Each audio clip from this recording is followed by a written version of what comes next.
e 2 minutos. Está no ar Gente que Fala, o melhor programa de debates do rádio brasileiro. Gente que Fala tem texto e direção geral do jornalista Fausto Camunha.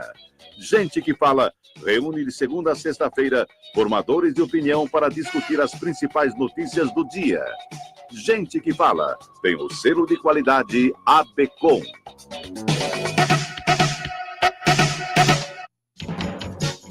Olá, ouvinte do programa Gente que Fala, muito boa tarde, seja bem-vindo, eu sou o Mauro Frismo, nós estamos no ar ao vivo na Rádio Trianon AM 740 de São Paulo e Rádio Universal AM 810 de Santos. Você também nos assiste pelas redes sociais, no Instagram, @Programa Gente que Fala e facebook.com/Programa Gente que Fala. Curta as nossas páginas, acesse o nosso blog, é o gentequefala.com.br. Nós queremos também a sua participação, fazendo perguntas aos nossos convidados pelos telefones 3289-3580 e 5052-5555. Participando desta edição de hoje do programa Gente que Fala, a desembargadora doutora Ivana Davi, da 4ª Câmara Criminal do Tribunal de Justiça de São Paulo. Desembargadora, seja bem-vinda ao programa Gente que Fala. Muito obrigado, para nós é sempre uma honra e um prazer estar aqui. Também com a gente o Procurador de Justiça Criminal, doutor Marco Antônio Lima. Doutor Marco Antônio, seja bem-vindo. Muito obrigado, é um prazer também estar aqui hoje. Nós estamos aguardando a presença do advogado e jornalista Antônio Fernando Pinheiro Pedro e do advogado e empresário Misael Antônio de Souza, que também participarão desta edição do programa Gente que Fala. Já já eles estarão aqui conosco. E vamos já ao nosso primeiro tema de hoje. O presidente Jair Bolsonaro assinou no último dia 7 de maio o decreto número 9.785 de 2019, que altera as regras sobre o porte de armas de fogo. É o segundo texto assinado por Bolsonaro que trata sobre o tema. Em janeiro, outro decreto facilitou a posse. Segundo o próprio presidente, o governo foi no limite da lei. O ministro da Casa Civil, Onyx Lorenzoni, disse que o decreto tem o objetivo de permitir que os cidadãos sejam livres para a defesa de sua propriedade e de sua família contra a agressão injusta, atual e iminente. Vou pegar um gancho aqui nessa declaração aqui do ministro da Casa Civil, Onyx Lorenzoni, doutora Ivana, armas em casa ou liquidificador na cozinha? Os dois. Não, eu acho o seguinte, a gente estava conversando sobre isso antes de começar o programa, eu acho que o telespectador não pode deixar de prestar atenção que segurança, saúde e educação é obrigação e dever do Estado. O cidadão é livre, nós somos livres, vivemos uma democracia, é o que impõe a nossa Constituição, só que o que nós temos que trabalhar e o que um cidadão deveria esperar do Estado é segurança. O cidadão ele não precisa estar armado para garantir a sua própria segurança, seja andando pela via pública, seja no interior da sua residência. O Estado deveria ter toda uma estrutura para que o crime não tivesse no índice que nós vivemos hoje e ele não precisar estar armado para se defender ou defender a sua família.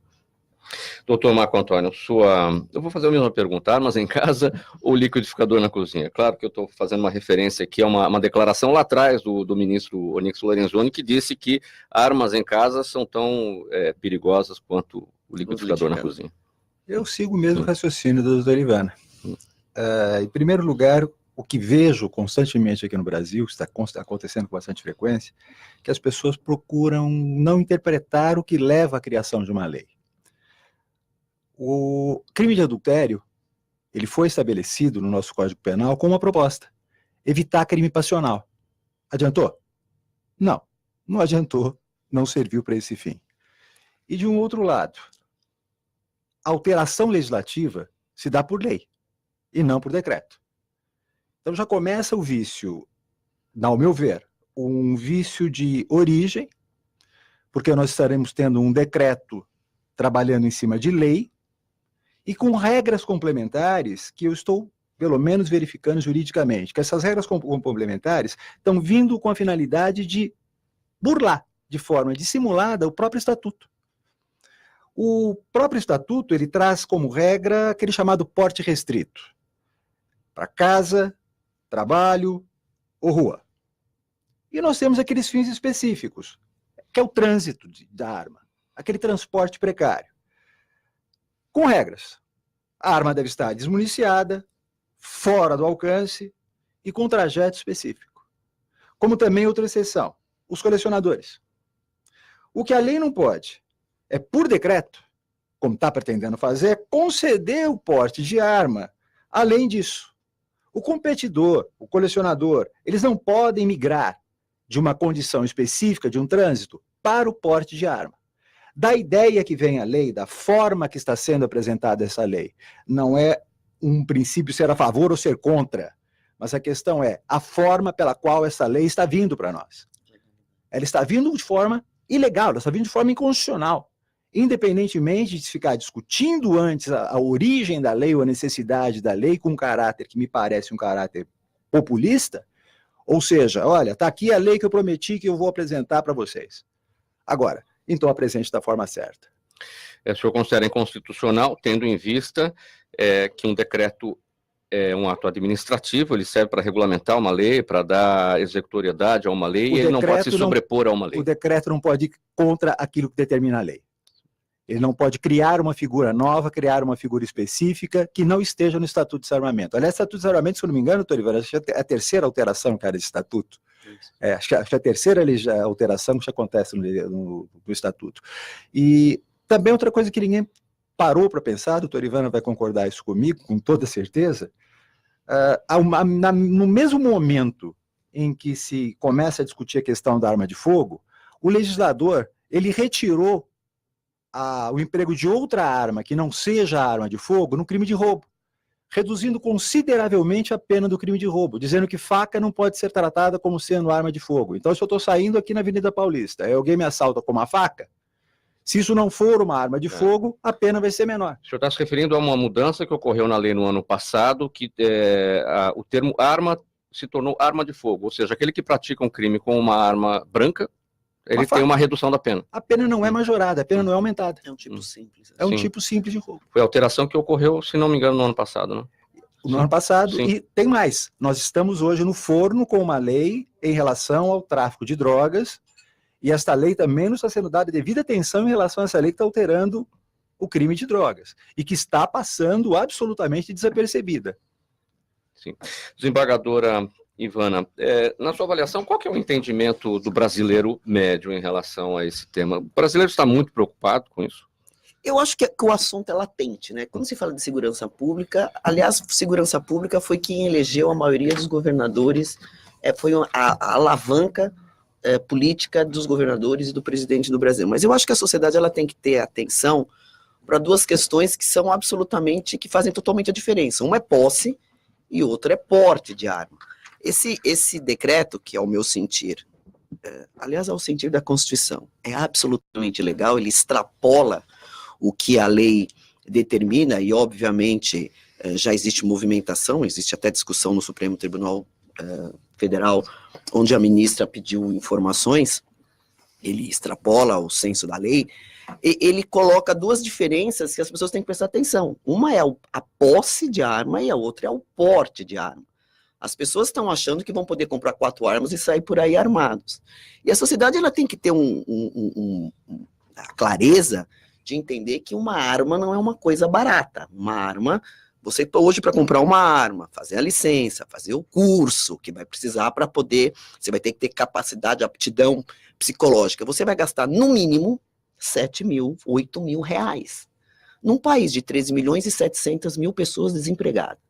Uma faixa de quase 4 milhões de pessoas que já estão fora do censo de procurar emprego. Vai comprar uma arma? Como?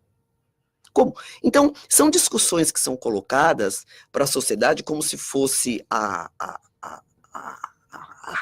o ponto de diferenciação de um novo governo, que nós, no nosso dia a dia, vamos perceber que não acontece. O que vai acontecer é que a criminalidade vai ficar muito mais armada, o senso de legítima defesa vai ficar totalmente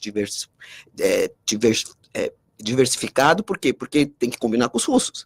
Você hoje vai sair com o seu carro armado, achando que está seguro, bate no carro da frente, o indivíduo da frente é um colecionador, está levando uma metralhadora, a potencialidade lesiva dele é bem maior que a sua. Então, são essas questões que, depois de superada a condição de ilegalidade desse decreto, é que as pessoas têm que sopesar. Eu acho que tem que discutir, esse é o papel da imprensa. Trazer esse conhecimento para as pessoas discutirem e terem consciência do que é isso. Para falar agora da presença do Dr. Misael Antônio de Souza, advogado, empresário, compondo a mesa dessa edição do programa Gente que Fala. Seja bem-vindo. Obrigado, bom dia. Obrigado mais uma vez pelo convite. Doutor Misael, considerando esse desenho feito agora pela desembargadora Ivana, a questão do custo da arma e o quanto custa se preparar para o uso da arma, esse decreto muda em alguma coisa, afinal de contas? Quantas pessoas, de fato, apesar, né, disso estender a quase 20 milhões de pessoas, esse decreto, o uso da arma, o senhor acredita que isso vai acontecer de fato? Olha, primeiro eu gostaria de agradecer à desembargadora pelas brilhantes palavras, mas quando do referendo, ou quando da campanha do desarmamento, nenhum órgão de segurança questionou o Supremo Tribunal Federal sobre a validade daquela lei ou não, se ela era ou não benéfica para a sociedade. A sociedade foi à urna, votou em 65% não, porque quando eles fizeram o questionamento era para votar sim, né? E a sociedade inteligentemente votou não, mas 21% de abstenções, ou seja, se você somar 65% mais 21% dá 86%, que são pessoas favoráveis à posse e à propriedade de armas. Eu não sei por que a mídia brasileira, caótica, cega, defeituosa do jeito que é, ela fica questionando e fica incitando os demais órgãos. Porque quando de outras legislações, o Supremo nunca questionou, nunca pediu explicações ao presidente da República por que aquela lei. E não sei por que agora que vem colocar a sociedade em, diríamos, quase que igualdade com a delinquência, porque o que acontecia no passado era exatamente o contrário. A sociedade desarmada e a delinquência fortemente armada. Porque armas de grosso calibre sempre foram proibidas nesse país. 9mm, 45, 357, elas sempre foram proibidas. Mas você não vê um delito hoje sendo praticado com armas de uso permitidos. E sim, uso restrito, uso proibido, significa que proibir não adianta em nada. E esses utópicos do Sou da Paz, que Deus os tem em bom lugar, do Viva Rio, que Deus os tem em bom lugar, eles nunca provaram de onde vem o dinheiro deles para fomentar o desarmamento no Brasil. O Brasil é um país de extensão continental, meu Deus do céu. A arma não é obrigado o cidadão comprar. O cidadão compra se ele quer. Realmente a doutora tem razão. R$7.000 até R$12.000. Até R$15.000, depende do tipo de armamento.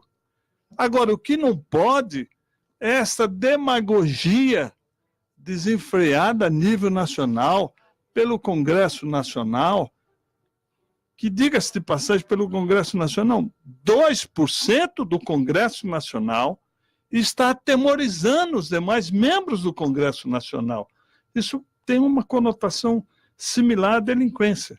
A delinquência é 0,01%, mas nós, 220 milhões, estamos atemorizados com a delinquência. E o Congresso Nacional está atemorizado com Hoffmann, com Paulo Teixeira, com Tchutchuca lá, o Zeca do PT.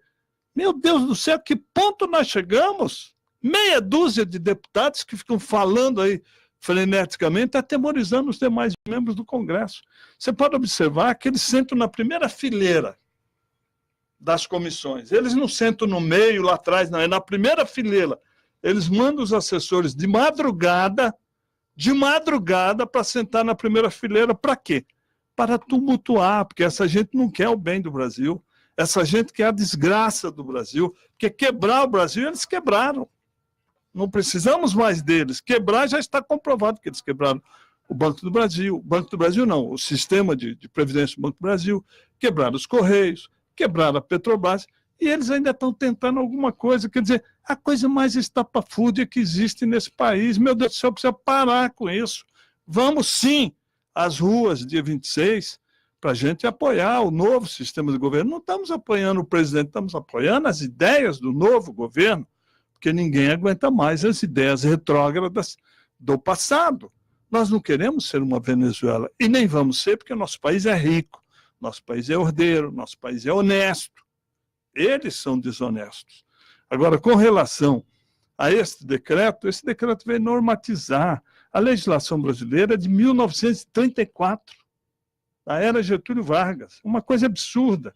O Exército permite uma reserva de mercado no Brasil, que já deveria ter sido extinta há muito tempo, aonde o brasileiro paga $18, $180 numa caixa de munição, e o planeta Terra paga 18. Ou seja, existia aqui uma reserva de mercado para um empresário que nem no Brasil vive, ele vive num iate de 3 andares, velejando em alto mar, e ele ganhando dinheiro, sugando as Forças Armadas brasileiras, sugando o mercado brasileiro, porque ele está ali explorando o mercado. A Polícia Militar de São Paulo comprou um lote de 5.000 pistolas importadas numa licitação internacional, pagou, doutora, 1/3 do preço do produto nacional, que tem qualidade, que não dispara acidentalmente, que não tira vidas aleatoriamente. Então, meu Deus do céu, o que nós temos que questionar por uma abertura de mercado, pela colocação de um produto de qualidade nesse país, por 1/3 do preço? Isso é coisa de maluco. Isso é coisa de pessoas completamente desinformadas que não vão estudar o assunto, porque o dia que tirarem as legais, permanecerão só as ilegais. Agora, para anunciar a presença aqui com a gente, nessa edição do programa Gente que Fala, do advogado e jornalista, doutor Antônio Fernando Pinheiro Pedro. Pinheiro Pedro, seja bem-vindo mais uma vez ao Gente que Fala. Obrigado, Mauro. Obrigado. Essa mesa ilustre aqui. E vamos ao debate. Agora vou estender a discussão para você. Qual é o entendimento do brasileiro médio sobre essa questão do decreto das armas? O presidente Jair Bolsonaro tem até quarta-feira para explicar isso para o Supremo Tribunal Federal. Para início de conversa, acho que o Supremo não tem que se meter em assuntos políticos, né? O assunto específico, no que tange ao decreto presidencial, é com referência à eventual inconstitucionalidade. Ou seja, é extrínseco, não é intrínseco ao decreto. Isso é muito importante, porque o decreto ele atende a uma vontade popular. A vontade popular já foi expressa, inclusive por plebiscito, né? Já há décadas. Referendo. E não tinha sido o referendo, aliás, e não tinha sido cumprido pelo governo federal esse tempo todo. Pelo contrário, o que se fez foi uma sucessão de governos que trataram de plasmar a vontade posta no referendo, com referência, inclusive, à liberação do comércio de armas, né? Então, nós temos uma legislação já muito rígida no que tange a obtenção do porte e do registro. É um modelo para outros países, até para os Estados Unidos, né? Ninguém está discutindo que não deva haver esse controle, tanto do porte quanto do registro, mas é óbvio que este controle existe para permitir que o cidadão de bem, dentro das condições legais, possa ter a arma e possa adquiri-la. E que não é obrigado ele comprar, é um livre-arbítrio. É a vontade do cidadão. Ele compra se ele quer. Se ele não quer, é a mesma compra. coisa. A limitação de propriedade existe para justificar a propriedade. É o que a gente aprende desde Jorge Ripper, no início do século XX. Mas alguns da mídia, doutor, então, veja, eles tratam isso como se fosse... Sim, mas a propriedade, ela existe. As limitações que se estabelecem existem para justificar a propriedade. As limitações que se estabelecem com referência à arma existem para justificar o registro e o porte. Perfeito. Portanto, não é uma vontade unilateral do Estado. Pelo contrário, é um direito subjetivo do cidadão. Então, o decreto, do ponto de vista material, ele está correto. Nós podemos discutir algumas questões referentes à forma como se deu o decreto, até onde ele pode ir no chamado limite da legislação, aonde não ultrapassou. Só isso. A ministra Rosa Weber requisitou que o presidente Jair Bolsonaro e o ministro Sérgio Moro apresentem explicações sobre o decreto em ação que pede a suspensão da eficácia da medida de forma liminar. O prazo vence na quarta-feira. O argumento da arguição de descumprimento de preceito fundamental é que o presidente cometeu abuso de poder com a edição deste decreto. Isso foi apresentado pelo partido Rede Sustentabilidade, não é, desembargadora? O que, na sua opinião, deve acontecer lá no Supremo Tribunal Federal após essas explicações do Eu acho que presidente? primeiro tem que ficar claro que o Supremo Tribunal Federal ele não se mete em situações. Ele é questionado, o Poder Judiciário ele é inerte, e a Justiça ela é sempre questionada e provocada pelo cidadão desse país que vive numa democracia. Então, interposta essa ação junto ao Supremo Tribunal Federal, cumpre a ministra, como ministra relatora, que é a juíza dessa ação, tomar as providências. Antes de, eventualmente, o Supremo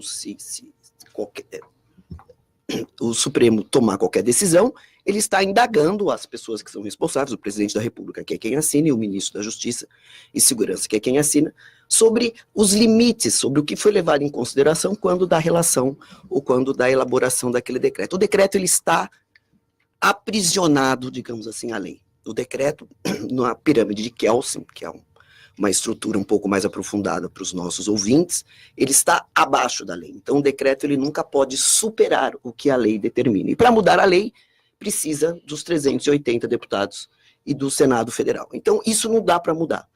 O que a ministra está fazendo é ouvir o outro lado, como bem faz um juiz de direito, ele ouve todas as partes e depois ela vai decidir se eventualmente aquilo extrapolou ou não a lei, e dentro do que ela determinar, ou se diminui a extensão desse decreto, ou eventualmente ela declara que o decreto foi Pode modular o decreto. E pode modular o decreto. Mas ela poderia também se conter e não expressar opinião antes da análise, né, doutora? Eu acho que a ministra ela tem capacidade jurídica e é uma das 11 que tem esse poder, dever de dizer o direito no caso concreto, e ela tem que fazer o que ela acha que é devido, dentro, inclusive, do que determina a lei nacional. Então, agora é aguardar o que o ministro e o presidente da República, através do seu mecanismo, vai dizer ao Supremo, ela vai fazer o voto dela, vai colocar o voto à mesa e todos vão discutir sobre isso. É um procedimento natural, comum, normal.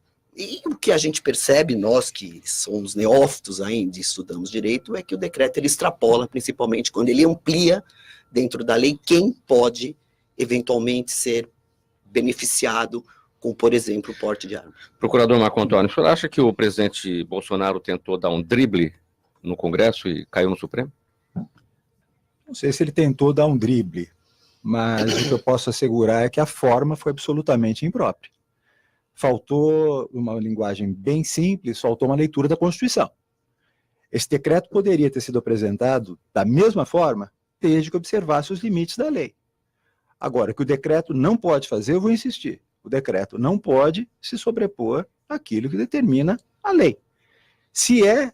Especificamente no caso, como dito pela doutora, que realmente é muito confuso dizer quem pode e quem não pode. É né? aquela, principalmente, eu já colocado aqui, a questão referente ao colecionador. A questão referente em relação àquele que compete, aquele que participa de competição com arma. A lei já é bem clara nesse sentido, no sentido de que é permitido o transporte transitório, é permitido o transporte precário. Só que o que a gente está ouvindo aí de tudo quanto é lado, não, que criança agora que pratica tiro esportivo vai poder ter porte de arma, é o que a gente está ouvindo. Que é isso, Ou que meu nós, Deus do céu. ou que nós estamos ouvindo também. Não, é que isso é uma extensão em relação... Você Agora, está dizendo que o menor de idade devidamente habilitado pelos seus pais possam desenvolver uma prática esportiva. E outra coisa, porte de arma não é não é um direito do cidadão, é um ato discricionário que depende da autoridade constituída conceder ou não, desde que ele comprove a sua legítima necessidade de andar armado e comprove, através de toda a sua documentação hábil, as exigências legais. Então, esse decreto, me desculpe, mas esse decreto ele está perfeito. Ele veio apenas ampliar o anseio da sociedade, porque bandido, delinquente, não usa revólver 38, desembargador, não usa pistolinha 380, eles estão com calibre 5,56, 7,62. Se não houver uma igualdade de combate a essa delinquência, nós estaremos cada dia mais recuados e eles avançando mais e mais. Mas eu entendo uma coisa importante aí do que o doutor Marco Antônio colocou, que é muito importante a gente observar. Quer dizer, ninguém aqui, e aliás, conhecendo o Dr. Marco Antônio há muitos anos como conheço, ele conhece, ele é um defensor da questão do porte do registro de arma. Então, eu posso falar isso com toda tranquilidade. Eu conheço há bastante tempo, a doutora Ivana também tem uma fama, não é? Nós estamos aqui lidando aqui, nós estamos numa linha dura aqui, né? O grande problema é o seguinte, a forma como isso pode se expressar por meio do decreto. Acredito que a vontade popular é no sentido de se estabelecer claramente o direito do cidadão poder se defender.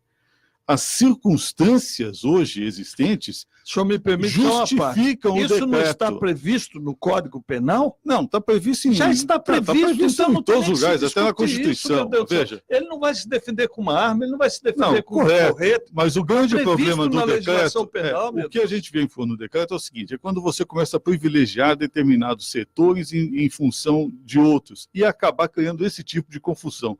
É uma confusão. É óbvio que o que se estabeleceu ali é muito claro. Quando você faz uma prática de tiro esportivo, o pai estando presente, até criança pode fazer, é lógico. Isso Questão aí. diz respeito aí, Fernando. O problema é com referência ao transporte. É o transporte que tem regras específicas, tem um tratamento específico, e da forma que o decreto está trazendo, o decreto está dizendo que automaticamente o colecionador, automaticamente aquele que compete no tiro esportivo, teria um porte de arma, que não é verdade.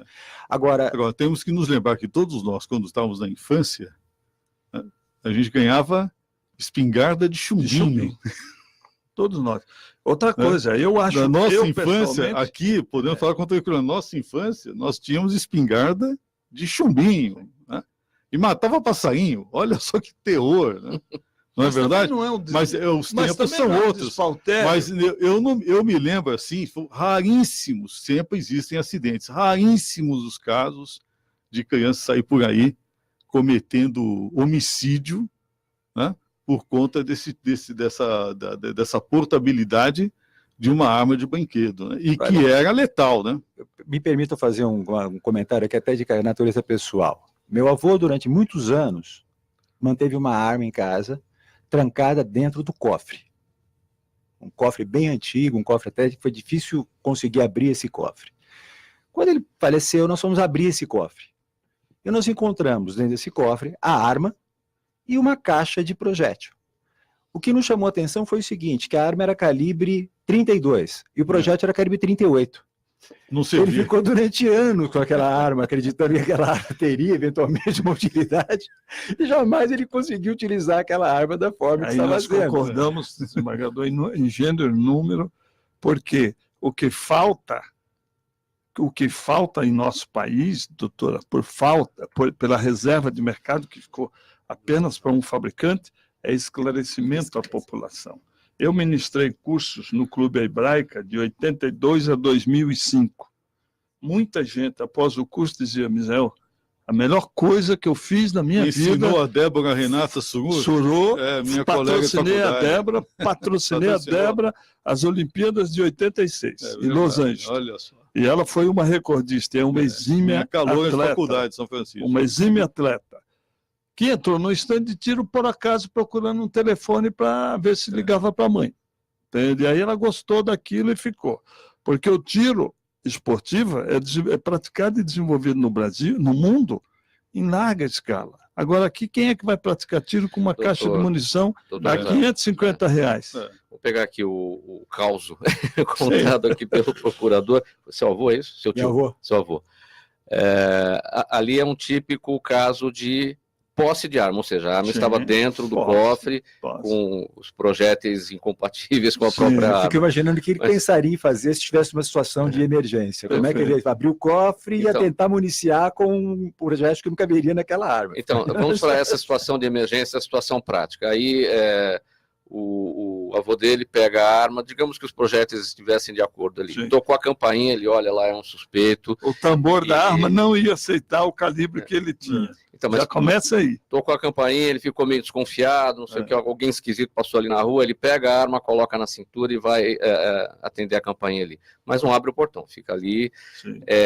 Ele está com a arma na cintura. Isso é porte de arma Continua posse. Ou é posse de arma porque ele está dentro de casa? Continua posse. O porte é em logradouro público. Se ele estiver em um logradouro público, enquanto ele estiver dentro dos limites territoriais dele, é posse de arma. Inclusive é interessante, propriedade. o decreto ele reafirma uma redundância. Quando ele coloca que o fazendeiro não teria direito de portar a arma Sim. até os limites de propriedade, ele não estaria portando, ele estaria fazendo uso da posse da arma que ele tem, porque os limites da Sim. propriedade continua sendo propriedade. Continua sendo. Né? Agora, por que do decreto ser redundante? Porque, infelizmente, a interpretação da autoridade policial, né, tem sido a mais restritiva possível. Há uma orientação estratégica dentro da Polícia Federal que é um verdadeiro abuso de autoridade. Perfeito, perfeito. Desde quando começou essa história da modificação da lei e a Polícia Federal passou a ser detentora da autoridade para liberar a posse e fazer o registro, se estabeleceu uma orientação interna, e isso é verdade, Sim. dentro do Ministério da Justiça, de que não se daria porte a civil e se dificultaria ao máximo o registro. E diga-se Então, de se passagem, empenhou a Polícia Federal, por ordem do Ministério da Justiça, durante todos esses anos, em transformar o exercício de um direito numa via sacra, numa tortura contínua ao cidadão. Para você ter uma ideia, a redução violenta que se teve em propriedade e porte se dá porque há um volume enorme de registros hoje irregulares, porque ninguém tem paciência de ficar com um protocolo na mão por 2 anos, né, e aí ter que fazer outro protocolo, sendo que o registro do primeiro não saiu. esta é a realidade brasileira. Porque Esta é a a polícia não realidade brasileira. concede. Por quê? Porque é um delegado com autoridade para cada estado, por uma demanda grande de pedidos, e eles propositadamente atrapalham. Então, o que você tem hoje é muita gente com um monte de protocolo na mão, sem saber se foi ou não deferido o registro, os portes indeferidos. E o número de CACs, Ou seja, colecionadores, todo mundo em atiradores situação aumentaram irregular. em função dessa Foi repartição. todo mundo em situação irregular, foram todos para o exército, Sim. porque não tinha Não tinha condição, outra saída. não tinha outra saída. O brasileiro não Então, quer ficar fora o que da nós lei. estamos hoje é numa situação de completa Perfeito. ilegalidade do cidadão Perfeito. por vontade absoluta da autoridade Parabéns. policial federal. Parabéns pela explanação. Entendeu? A nossa Um realidade é abuso de essa. autoridade absurdo, porque se pretendia com isso uma venezuelização do país. Ou Parabéns. seja, deixar todo cidadão que tivesse a ousadia de ter um registro ou um porte em situação irregular Sim. nas mãos do Estado.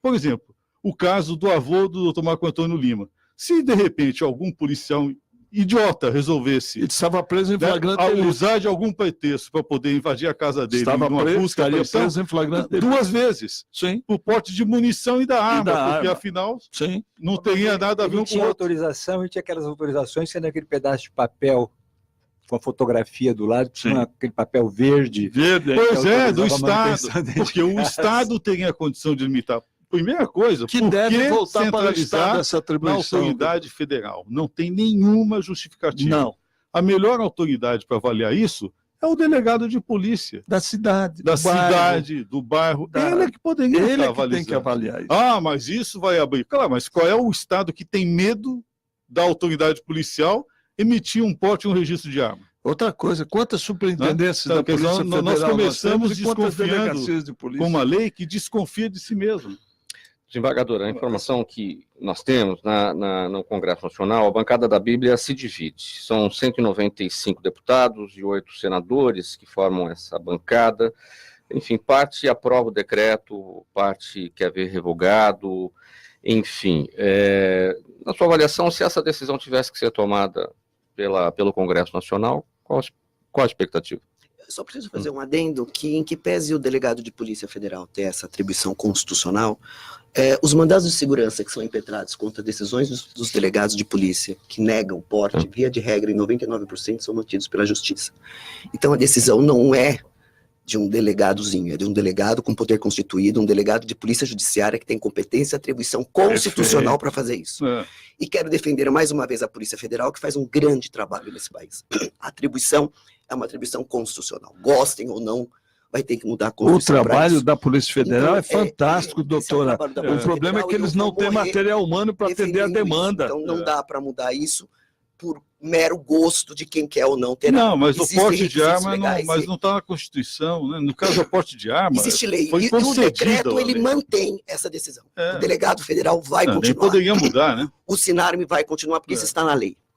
E a Polícia Federal, me perdoem, faz um grande trabalho em relação a isso, até porque é uma polícia territorial nacional. E a leitura, Sim, mas não precisa tem que demorar ser 2 anos para nacional. expedir um no registro, tocante à doutora. bancada, eu acho que o decreto não muda. Eu acho que esse 20 milhões de brasileiros que querem andar armado, e eu, com 28 anos de carreira, posso dizer para os senhores que ninguém vai andar com fuzil para rebater o crime que é praticado Claro. com fuzil. Então, o cidadão que está com uma PT-380, ou que está com uma semiautomática, ou até está com uma 9mm, ele não vai ganhar do crime. Porque o crime é o crime. O crime não tem ética. O crime não vai respeitar o cidadão. O crime não é porque você está armado que ele vai se mitigar. As facções criminosas que andam de ponto .50 não vão se limitar a deixar de fazer tráfico de entorpecente porque o cidadão está com uma pistola dentro de casa. A leitura de segurança pública, ao meu sentir, é outra. O que vai acabar com a violência nesse país é educação, é saúde, é emprego, e não cidadão armado. Com certeza. Se essa fosse a solução, estava fácil. Infelizmente, não é. O buraco é bem mais embaixo, como diz o outro. O cidadão armado O vai buraco é mais embaixo, é a incapacidade do Estado brasileiro De de gerir proporcionar segurança. segurança Com pública. Você tem controle E territorial, oxalá claro. fosse essa a solução. Você dá uma arma para cada cidadão e a segurança pública no país estivesse resolvida.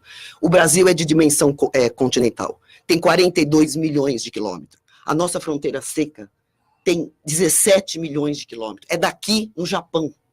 A fronteira molhada desse país é de 7 mil quilômetros.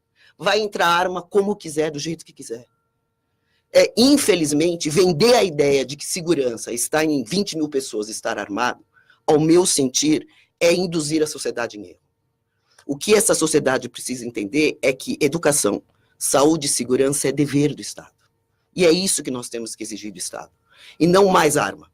É mais estrutura, é mais educação, é mais saúde, é fazer com que o cidadão não venha para o crime, porque é uma luta insana. O crime ele não tem ética, ele não precisa de porte. Poderia ponderar, por exemplo, não discordo em nada do que a senhora disse. Nada. Concordo e assino embaixo. Eu também. Tá certo? Não Eu discordo em também. nada. Agora, a questão dos interesses difusos em causa é que eles são efetivamente difusos. Uma coisa é uma coisa, outra coisa é outra coisa. Então, vamos discutir especificamente na questão da arma, do armamento. Os países mais pacíficos do mundo, com exceção de Japão e Inglaterra, que são países imperiais que desarmaram seus cidadãos há muito tempo, mas, na verdade, uma perspectiva transoceânica, era para desarmar também os colonizados. Então, eles têm uma filosofia de desarmamento, mas que foi compensada por uma profunda técnica de controle territorial. Pela perversidade, que é o japonês, e a outra, pela integração do colonizado à administração pública, que é o britânico. Então, esses dois, eles têm uma filosofia própria. Fora eles, todos os países do mundo, se você verificar, todos os países do mundo, os países mais pacíficos são os que têm os cidadãos armados. Suíça, 6 armas por cidadão. O indivíduo faz ao serviço militar e leva o seu fuzil, que é arma do O senhor exército, não quer comparar o para suíço casa. com o brasileiro. Não, eu quero comparar A educação, a saúde e a segurança que tem na Suíça com o Brasil. Nós vivemos comparando o Brasil com Suíça quando se trata em política de direitos humanos, quando se trata em política de meio ambiente, quando se trata em política de diversidade sexual, quando se trata de política de diversidade biológica, aí pode. Agora, quando a gente vai falar de segurança pública, não pode. Isso é neocolonialismo. Vamos colocar claramente. Suíça, está lá. Vamos colocar um outro país interessante. Estados Unidos. Né? Absolutamente. Nós vemos aí, claro, tem louco em qualquer lugar, ainda mais num país diverso como o norte-americano. Mas as cidades mais tranquilas dos Estados Unidos são aquelas que têm os cidadãos mais armados. As pequenas, as médias cidades. Então, Na França, é comum também o indivíduo ter arma. Né? Na Alemanha, é comum o indivíduo ter arma. Na Rússia, é comum o indivíduo ter arma. Nós precisamos deixar de colocar assim, a arma, né, versus as políticas públicas todas. Não é verdade. Não é verdade. Né? Uma outra questão, a partir do momento em que nós estabelecemos a arma versus as políticas públicas todas, nós estamos dizendo que todo cidadão brasileiro, assim como todo cidadão suíço, norte-americano, russo, italiano, qualquer um, né? Todo cidadão é potencialmente um criminoso homicida. Então ele tem que ficar sem arma. Porque a partir do momento que você liberar o porte, o indivíduo não vai fazer uso da sua responsabilidade enquanto cidadão. Ele vai se transformar num homicida. Não é isso. E outra, não diz respeito a transformar o Estado num faroeste. Ninguém vai sair por aí atirando em bandido e vice-versa. Agora, o estudo criminológico que a gente aprende desde a época em criminologia, a gente observa o seguinte: qual é o perfil do marginal? O marginal é um rato. É um rato. Ele só vai aonde ele tem certeza que está na boa. Esses bandidos armados que a gente vê lá nos morros do Rio de Janeiro, tal, tudo rato. Eles saem ostensivos, tal, porque eles estão seguros. A partir do momento que a autoridade aparece lá na pontinha, somem, desaparecem. Eles brigam muito entre eles. Né? Por quê? Porque só vai onde está seguro. A partir do momento em que o indivíduo percebe que a sociedade tem uma certa autoproteção, ele vai pensar duas vezes antes de avançar num carro, antes de invadir uma casa, Uma antes de propriedade entrar numa rural, propriedade rural. que Ele tem lá pensa, uma extensão a gigantesca. expectativa da dúvida sempre favoreceu o cidadão. Né? E essa expectativa cultural, ela é cultural, ou seja, ela está embutida dentro do princípio da democracia, desde o século XVIII, quando se permitiu ao cidadão obter uma arma. Sim. Após uma semana de pressão nas ruas e de derrotas no Congresso, o presidente Jair Bolsonaro tenta reorganizar a articulação com o Legislativo para garantir em menos de 15 dias a aprovação de 11 medidas provisórias que estão prestes a expirar. A maioria tem relevante impacto econômico e na estrutura administrativa do governo. Em outra frente, o presidente tentará mostrar que mantém o apoio popular conquistado nas urnas em outubro. Para isso, está marcada para o próximo domingo uma série de atos em defesa de sua gestão. A convocatória é uma resposta aos protestos do último dia 15, organizados por alunos e professores em dezenas de cidades do país. Procurador Marco Antônio, o senhor acredita que o presidente Bolsonaro vai conseguir arrastar para as ruas no dia 26 quantidade equivalente aos votos que ele recebeu nas urnas quando eleito presidente no ano passado? Isso tudo, e ainda, né, ter esse apoio, né, a essas medidas provisórias que estão prestes a caducar no início do mês que vem. Primeiro, eu gostaria de fazer um comentário a respeito a tudo que foi afirmado aqui, de acordo com o que a doutora Ivana fala, que eu assino embaixo, o Fernando também. Nós precisamos de algumas mudanças pontuais em relação a toda a legislação em relação ao Estatuto de Desarmamento. Em primeiro lugar, ninguém, por exemplo, fala de que a posse de um projétil no bolso é crime. Pois é. Mas a lei é tão né? absurda, doutor, que pune a sociedade até com o projeto. Até pelo chaveirinho. Então, a lei é tão absurda, o Estatuto do Desarmamento, que o governo passado aprovou, foi tão drástico para a sociedade, que inúmeras pessoas estão indiciadas em processo por ter um projetinho, por ter uma arma que ele herdou do avô, do tio. Por quê? Porque a lei é draconiana. Essa lei teria que ser revogada. Porém, o atual Congresso, e o que saiu principalmente, eles não aprovariam jamais. E agora estão boicotando o presidente com 18 medidas provisórias que já deveriam ter sido aprovadas, e eles estão boicotando para não aprovar nenhuma.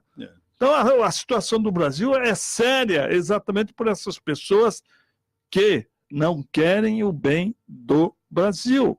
Eles querem atrofiar, eles querem quebrar o país, Mas infelizmente. Você estava colocando que Só para completar, eu importante. queria também ver todos esses fuzis, todas essas granadas, todo esse armamento é. na mão da polícia. Pois é. Sim, Porque perfeito. compete ao Estado Sim, proteger o Estado. o cidadão. Perfeito. E o Estado, não fazendo isso, Sim. o Estado permite, por exemplo, situações de lacuna, onde nós somos obrigados a ter um plano de saúde, porque o Estado não nos dá saúde. Nós somos obrigados a contratar segurança privada, porque o Estado não nos dá a segurança. Aliás, o maior interessado em não se fazer a liberação do porte de arma são as empresas de segurança. E o Estado? Porque hoje uma das atividades mais lucrativas no Brasil, desde a legislação de porte de arma, é de segurança privada.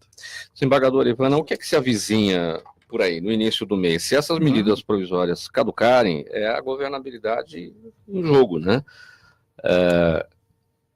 O presidente está com uma espada de Damocles na cabeça. A redução de ministérios, enfim, tem uma série de coisas, são 11 medidas provisórias. Enfim. O que eu acho que está faltando, talvez, e isso na democracia é o que faz a diferença, é o diálogo. Quando um presidente propõe uma eventual passeata, tentando com isso forçar um Congresso Nacional, já que estamos falando de arma, o tiro pode ser no pé. Exatamente. Porque não existe. E por falar no nosso assunto de arma, o tiro pode ser no pé. Porque numa democracia. Com ou sem porte. É com ou sem porte o tiro.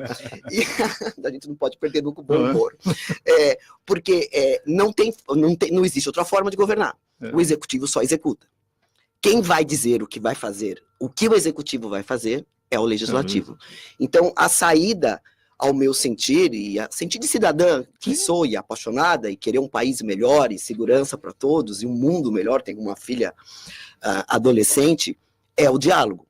Eu acho que isso é uma estratégia, né? Na arte da guerra, o presidente da República, que é um homem inteligente, ele está usando da estratégia de talvez tentar que com essa conduta ele, aspas, possa pressionar o Congresso Nacional.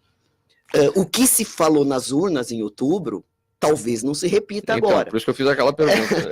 E talvez o tiro O que seja pode no acontecer pé. nas ruas, ou É um pela desafio. culatra, né? É um Com ou sem desafio. porte. A manipulação é grave de uns anos para cá. Né? Nós tivemos qual é o grande calcanhar de Aquiles do governo Bolsonaro? A comunicação. É um governo que assumiu, assim, desembarcou na praia inimiga. A praia inimiga é todo o establishment, que está montado há séculos e que se reforçou há décadas. Está montado. Né?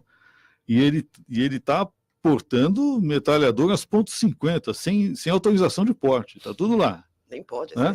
Aí desembarca o novo governo na praia. A primeira leva morre. É o que está acontecendo. Aliás, só de ministro de educação já foram. Já tem 3. Vai levando, leva, porque é o famoso massa, né, e velocidade. Né? Massa e velocidade, é o que se fala, infelizmente. Quer dizer, você vai pondo os caras para morrer até a hora que você consegue avançar. Então, só que o grande problema dele é efetivo. Ele tem poucos quadros. E quando a doutora Ivana fala para poder montar essa que cabeça ele é inteligente, eu diria que ele não é inteligente, ele é bem intencionado. Eu acho que ele, nesse ponto, eu acho que está faltando um pouco de inteligência, até mesmo militar. Sim. Veja só, ele tem que montar essa cabeça de ponte. Não adianta dialogar com quem está metralhando em cima de você. Ele sabia que o ambiente, desde o início, ia ser hostil. Né? E hostil nos 3 poderes.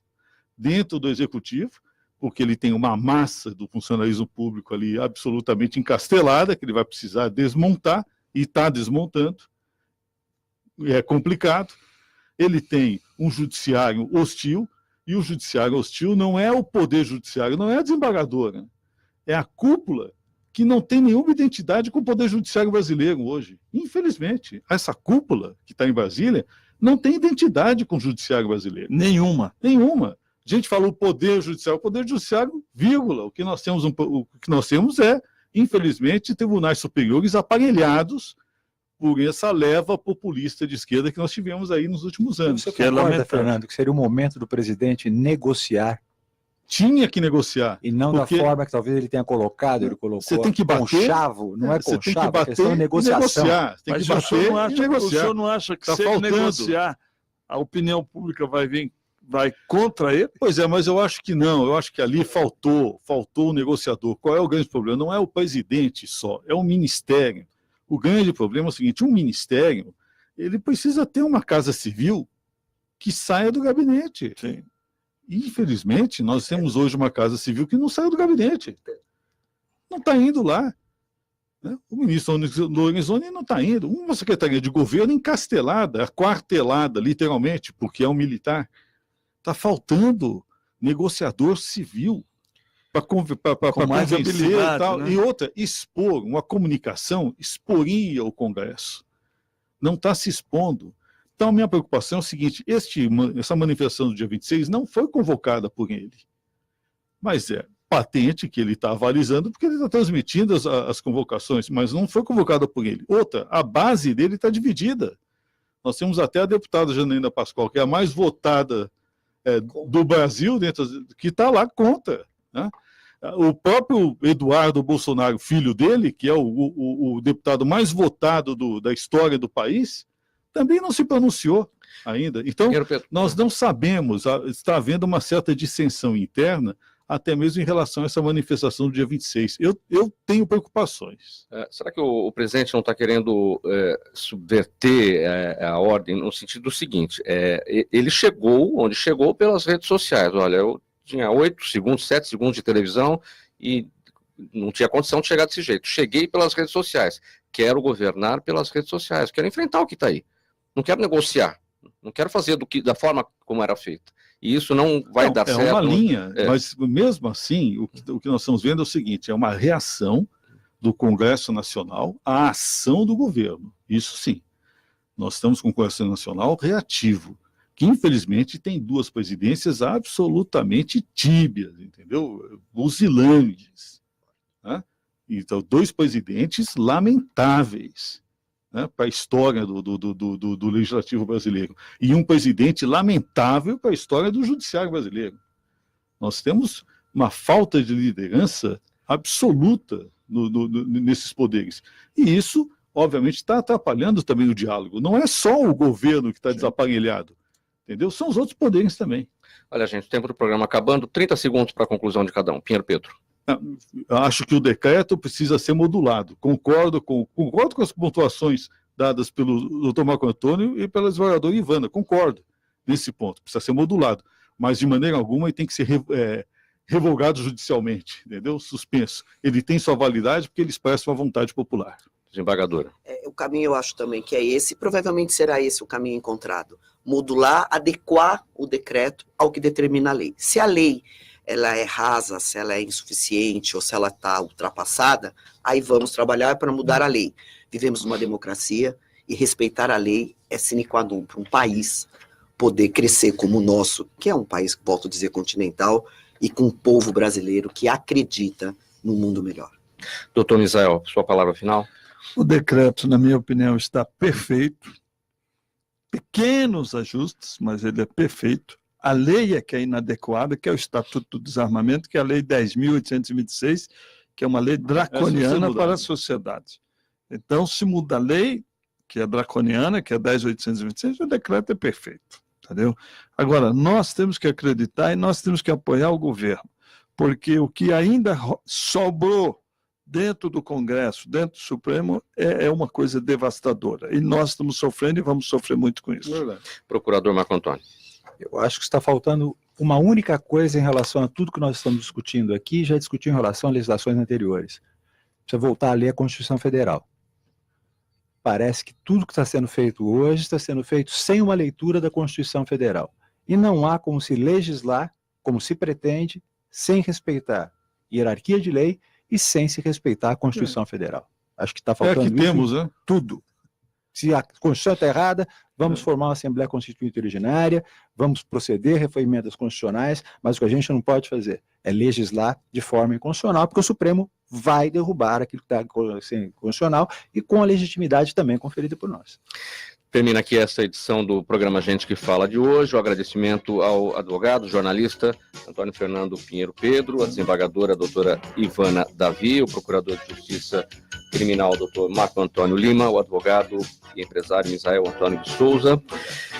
Na mesa de som, o Cléo Rodrigues, apresentação minha, Mauro Friesman, pauta e redação Pedro Schiavon, diretora de produção Zenilda Salvato, direção-geral do jornalista Fausto Camunha, do outro lado aí do programa Gente que Fala, você ouvinte que é a razão da nossa presença aqui. Tchau, até amanhã.